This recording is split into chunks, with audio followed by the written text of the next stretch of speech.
Hello, royal folks. It's good to see you all here again. This is your regular dose of royal news and analysis. But before we start, please subscribe to my channel and click the bell icon. Thanks. So, the life of a child in the royal family is undoubtedly one of contradictions. Naturally, they are born into extreme wealth and privilege, but at the price of being thrust into the spotlight before they are old enough to understand what is going on. Turn away from royal life and they risk being shunned by the rest of the family. But by accepting their royal responsibilities, they must realize that their life will never be entirely their own. The greatest example of this dichotomy is, of course, Prince Harry, whose memoir Spare lays out in excruciating detail his troubled personal life as his family's spare, with young Prince Louis already set to fill his uncle's shoes as the fun younger brother to the heir Prince George. But for the young princes and their sister Princess Charlotte, history may avoid repeating itself thanks to the care their parents have taken to ensure a more normal childhood can be enjoyed by their brood. The life of a royal may never be like anyone else's, but the monarchy's approach to parenting has thankfully adapted itself to one that puts the family first, rather than the firm. Parenting in the royal family and the aristocracy in general was for many years a hands-off affair. Indeed, Queen Elizabeth and Prince Philip would have thought nothing of leaving their children for months at a time while they embarked on royal tours. They even lived in Malta together for a time due to Philip's naval career, while young Prince Charles and Princess Anne remained in England. Charles even said in his biography in 1994 that his mother was distant, and it was the nursery staff who taught him to play.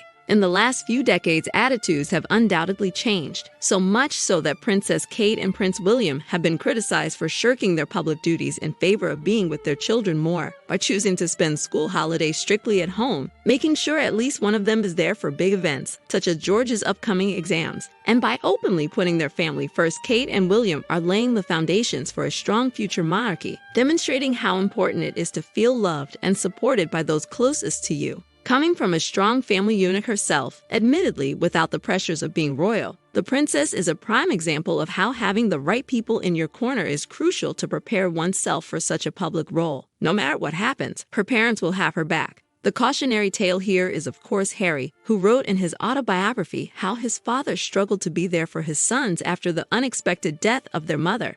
He recalled, "He wasn't great at showing emotions under normal circumstances. How could he be expected to show them in such a crisis? But his hand did fall once more on my knee, and he said, 'It's going to be oak.' That was quite a lot for him. Fatherly, hopeful, kind, and so very untrue." The Duke admits that Charles seemed unprepared for being a single parent, even though he tried his best to support his darling boy through all the foibles of youth. Princess Diana herself famously pushed for her boys to have a taste of a more normal life, treating them to McDonald's and days out at Thorpe Park. Yet how could they achieve that when their parents' divorce was so painfully played out around the world? This is not to blame Diana and Charles or criticize how they raised their sons, but thanks to the Spare debacle, the Wallaces will learn how to best bring up George, Charlotte, and Louis as individuals with their own unique needs and places in the world. It will still be a tricky balancing act for Kate and William between royal duties and the needs of their children, and they must ensure that Louis and Charlotte do not feel like spares themselves next to George.